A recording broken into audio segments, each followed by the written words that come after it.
আপনি কি জানেন পৃথিবীর ভেতরে এমন এক অগ্নিকুণ্ড লুকিয়ে আছে যেটি একবার জেগে উঠলেই পুরো সভ্যতা ধ্বংস হয়ে যেতে পারে?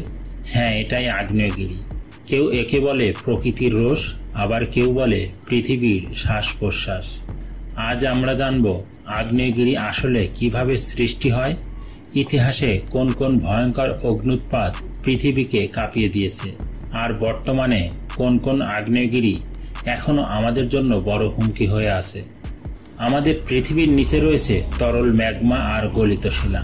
টেকটনিক প্লেটগুলোর চাপ ও ফাটল দিয়ে যখন সেই ম্যাগমা উপরে ওঠে তখনই গঠিত হয় আগ্নেয়গিরি।